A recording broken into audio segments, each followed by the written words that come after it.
the IOTA audience sessions. I'm very pleased to have here with me today, Rick Erwin, CEO of Adstra. Rick, welcome. Thank you. I'm so glad to be here.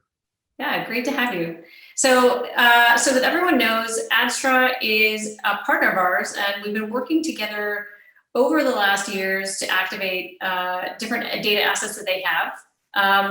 And they've recently gone through rebranding and have a lot of new products on market. So we wanted to take the opportunity to invite them and to invite Rick and talk a little bit more about what's going on behind the scenes at Adstra. So Rick, maybe just to start off, can you tell us a background of Adstra, what type of data you guys operate with, and a little bit more about the rebrand from ALC to Adstra?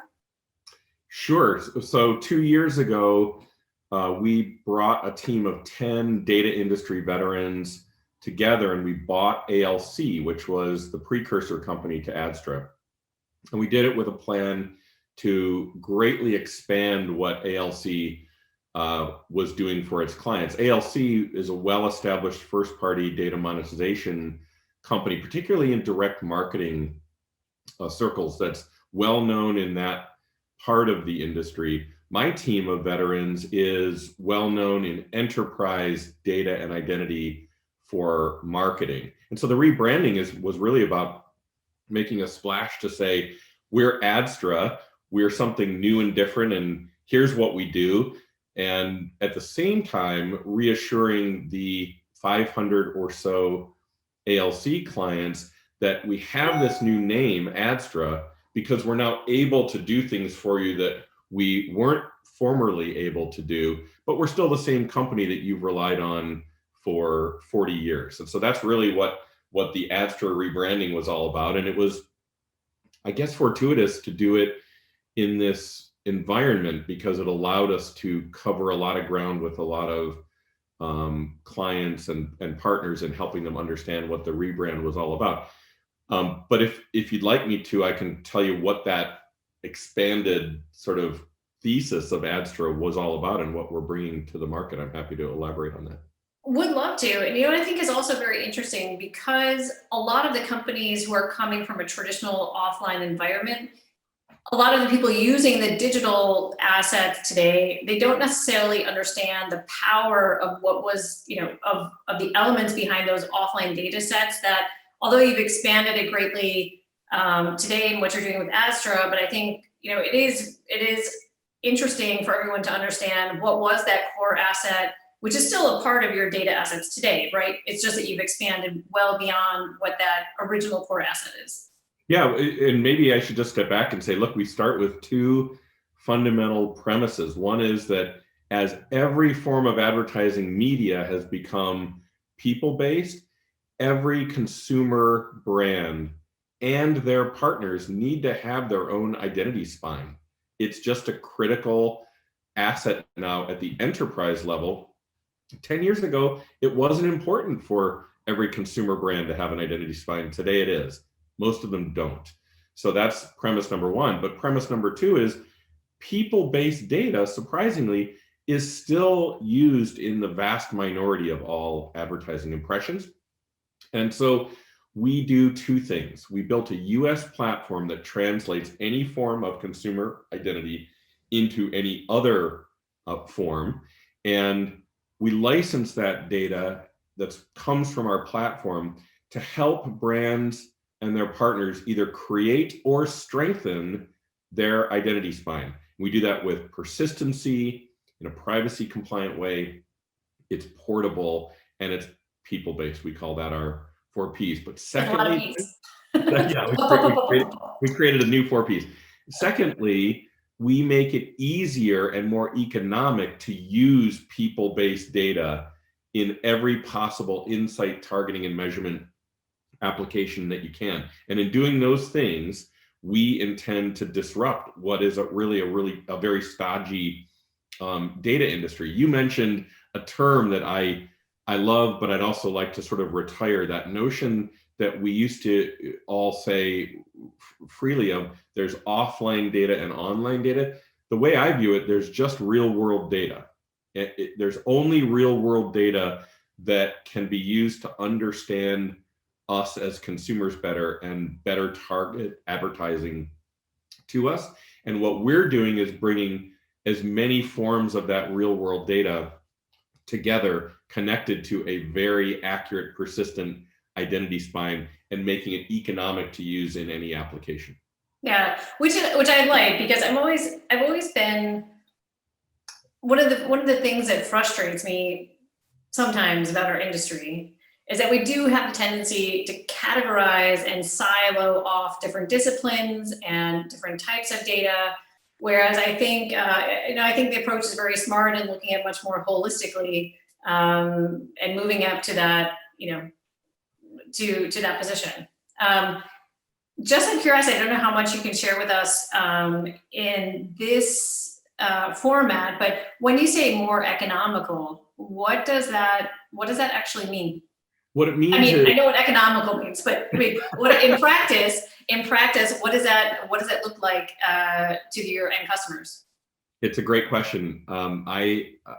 Going back about, I'm going to date myself, but probably 8 years ago, I remember being at Cannes and having a really intense conversation with a leader from our industry, and we were talking about this issue of how data should be priced in digital.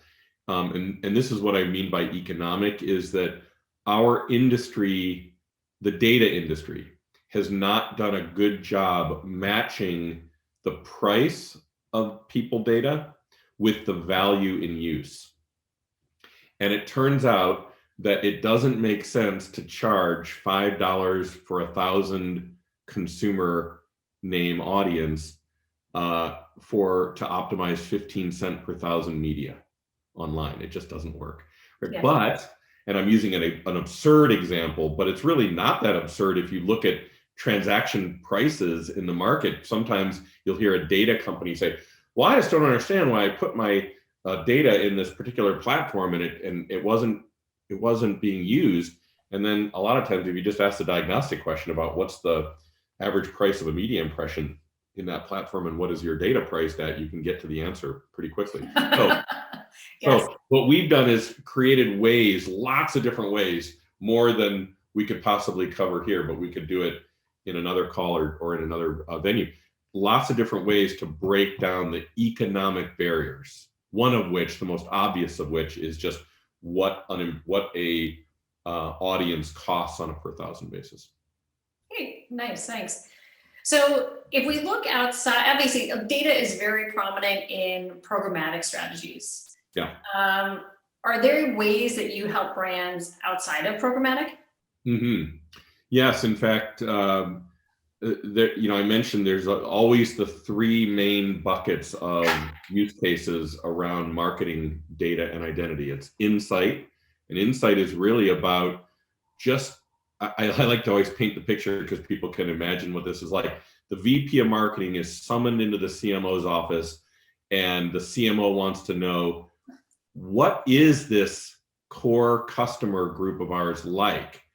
And all the VP of marketing knows, unless they go and get additional data, all they know is they might know where the person lives if they ship them something, and they know what the transaction value was. So there's no CMO in the world who's happy with the answer being they live at 123 Main Street and they spent $50 with us. It is all the other information is what the CMO wants to know. Are these families? Are they young families? Are they older families? Do they have lots of kids? Do they not have lots of kids? Do they live in urban areas or rural areas? What else do they do with their free time?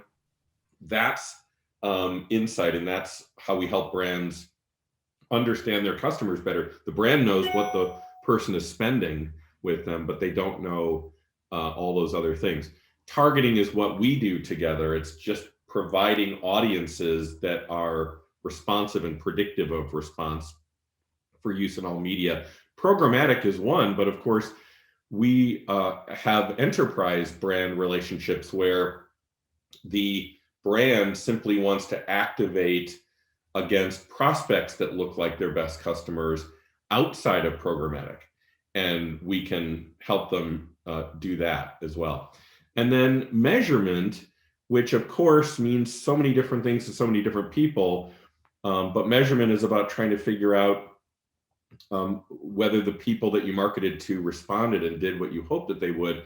And what we help people with there is tying together the channels of response that they may not have been capturing before. We don't perform a measurement service for them. There's many others that do that well, but we use our identity platform to help them identify responses that are the customers that they marketed to that they may not have been attributing a response to before. So that's part of what our identity spine can help people to do. So we think of ourselves as enablers of better measurement. So those are just some broad categories of what we do for folks outside of the programmatic space. Right. And so obviously the burning question of our ecosystem right now is this future, this evolution of the way that we transact, in, looking at IDs that we share, the eventual deprecation of third-party cookies. How is Adstra adapting in that environment, or at least to prepare for that environment? Because obviously we're not quite, there's a lot of preparation going on, but we're not at the point yet where we're actually transacting actively on anything outside of that yet. Yeah, the way, it's funny because when we began the journey with Adstra and creating this disruptive company, we really weren't planning on the deprecation of third-party cookies. But the platform that we built is perfect for that. I'm being careful not to take credit for us being so prescient to have seen that coming. We really just wanted to create a platform that could translate any form of identity to any other. But as it turns out, that's exactly what brands and their partners need from us in a world where we might see a deprecation of third-party cookies, because every form of identity is represented in that platform with the ability to junction between them seamlessly. And so there is no one form of identity which, if deprecated, would harm us. We certainly would like to see all forms of identity being, free and open for use in marketing. That would be the best thing, I think, for everyone, including consumers. But if that was not to happen, our platform positions us well to simply translate to the other forms of identity that are represented in our platform. And of course, as you see happening, there's a great deal of emphasis on first-party cookies, and our match partner network is dominated by first-party cookie identity, which is federated. So we're feeling like our platform is very well situated to allow us to continue to help brands and their partners, even in that whatever the future may bring. Yeah, I guess we need a bat phone to the Department of Justice to understand exactly what. I'll ask you about that one later. It's interesting. So, I've been in the industry for about 22 years. You've been in the industry for, quite a long time. Is this, looking at the size of this shift, is this really comparable to anything that you've seen along the course of your career? Or is this really, a shift that is, larger than ones that we've seen in the past? Such a great question, because I think we act like that in our industry. We act in the present as though what we're experiencing is the worst thing we've ever seen. I actually don't feel like it is. I feel like the one thing that's constant in our industry is there's a seismic shift. And when I say our industry, I guess I'm casting a broad net, all of marketing and advertising in all of its forms. There's always something seismic. I mean, it was the 1996, if I'm not mistaken, was the Telecommunications Act, the Cable Act. And that was what gave birth, a lot of people forget this, but that was what gave birth in the US to this notion of notice and choice. notice and choice was invented at that time as a way to get the industry to a place where there was more privacy protection and yet a free and unfettered marketing and advertising business. And at the time, talk about seismic, that was, level the field, maybe all marketing and advertising would stop. It was a massive thing. So no, I don't think, I prefer to think of these things as you put two hands on the steering wheel and you keep driving, because there's always going to be something like this, and we'll all you watch where you're going instead of you're not texting while you're that's part of the two hands on the wheel. You can't text if you got two hands on. But if we do that as industry leaders, we'll all be fine. It doesn't mean that we won't go through turbulence and hit some potholes on the way. We certainly will, but we'll get through.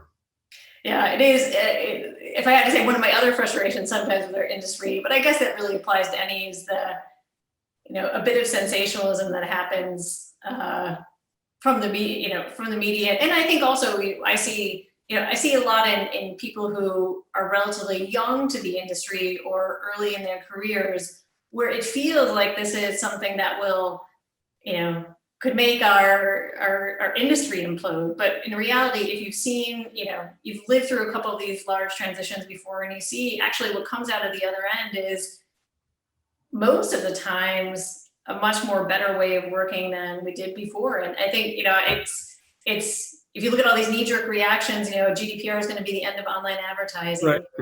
all these things that will end us forever.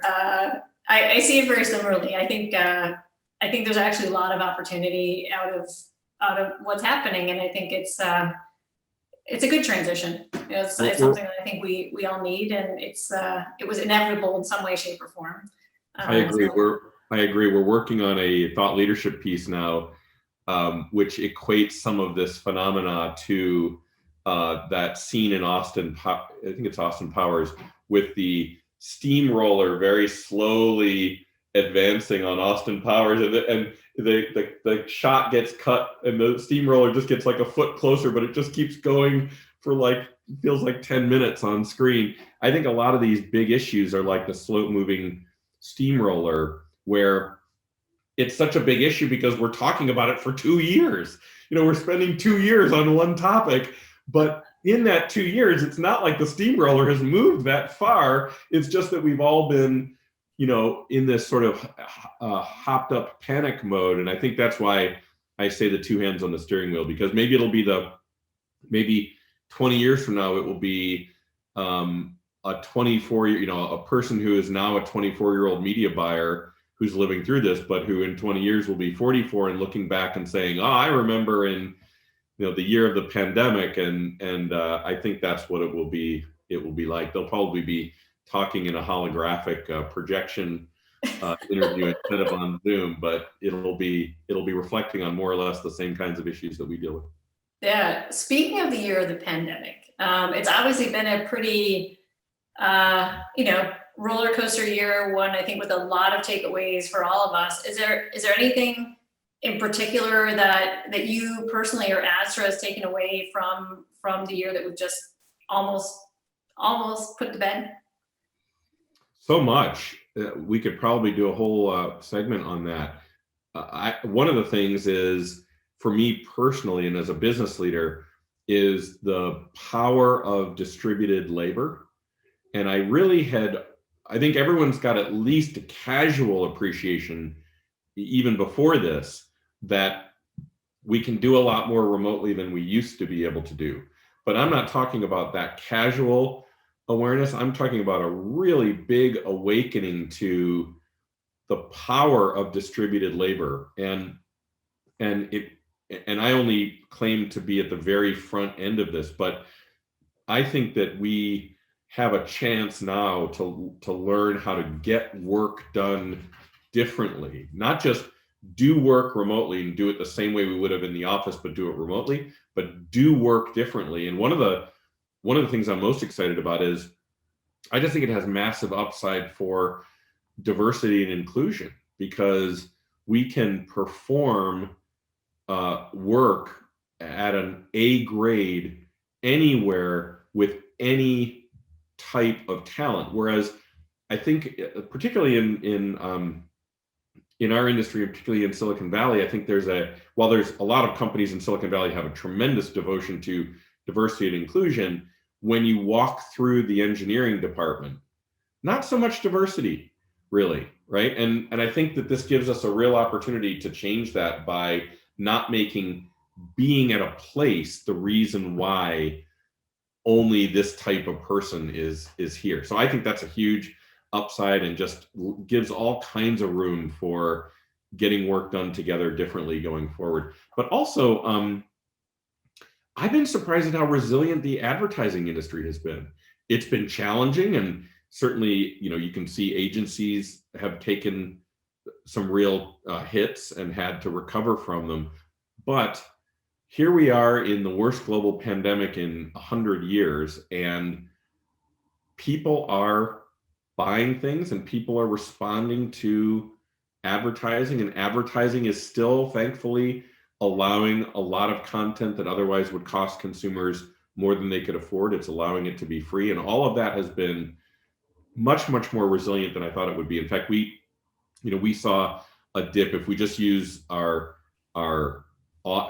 digital media audience revenue as a bellwether, we saw that take a really significant dip in the 20 to 25% range from, I would say, late April, probably through mid-June.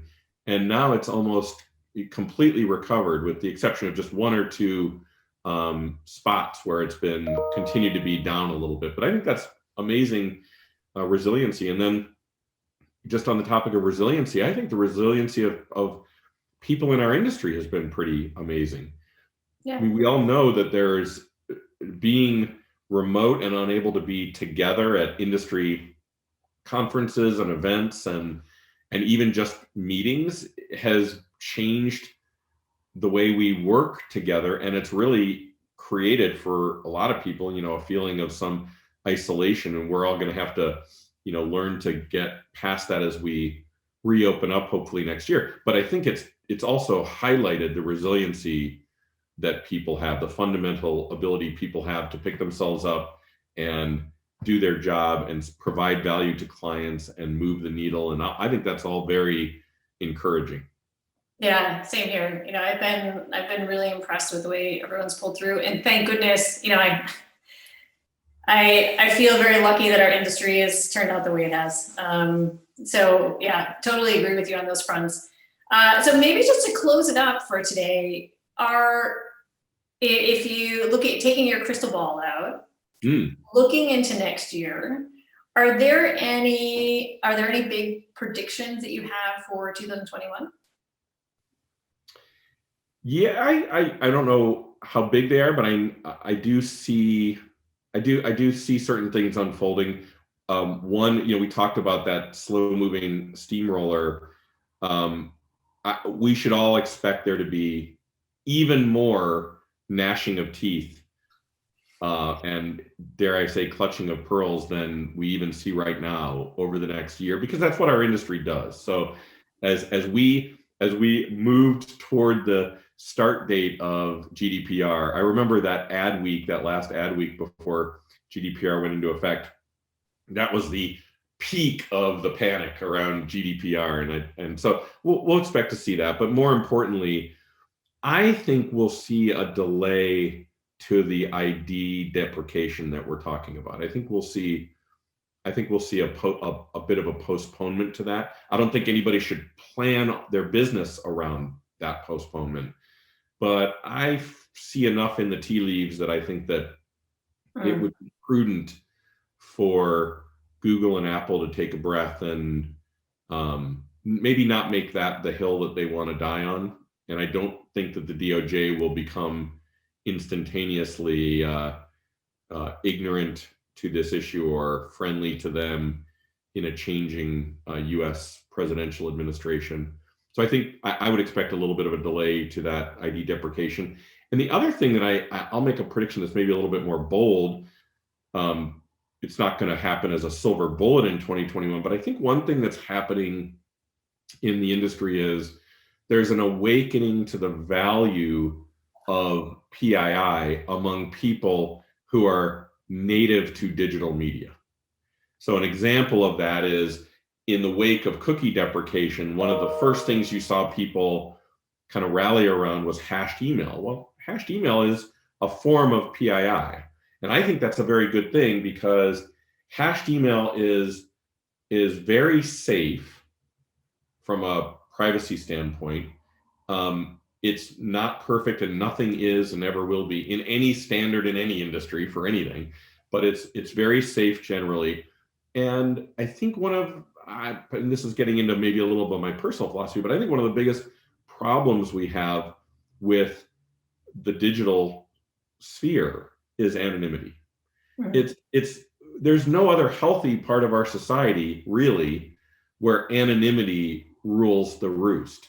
And increasingly, I think we could solve a lot of our challenges if we just focused on safely knowing who's doing what. And so I think we could be seeing an ascendancy of the safe use of PII in various forms of digital media. And I'd like to see that continue. And I think it would be great, not only for our industry, but more broadly for the global public square of how we use the internet to talk to each other around the world. Wow. Yeah, so it will be. We can sit here 1 year from today, and we'll have a look at your predictions and see where you landed. But I think they all, that makes a lot of sense, and I also agree in the speed with which that change is going to happen I think was massively overstated in, I think again, that kind of knee-jerk panic reaction. I think it'll be a year of a lot of preparation. Again, I totally agree. We can't slow down in terms of preparing for those changes. But I think the reality of until we stop actually transacting on our traditional identifiers, it's going to be a little bit of time still. But Rick, thank you. Thanks so much for joining today. It's been a pleasure as always. Thanks, Kristina. Great to see you and talk with you, and be safe. Thank you. And just a quick kind of practical question: if anybody is looking to use Adstra data or get in or activate data, where should they go? Well, they should go to just send me a note to rick.erwin, ERWIN @adstradata.com. All right. Well, thanks, Rick. Stay safe, you too, and we'll be talking to you soon. Talk to you soon. Bye-bye. Bye.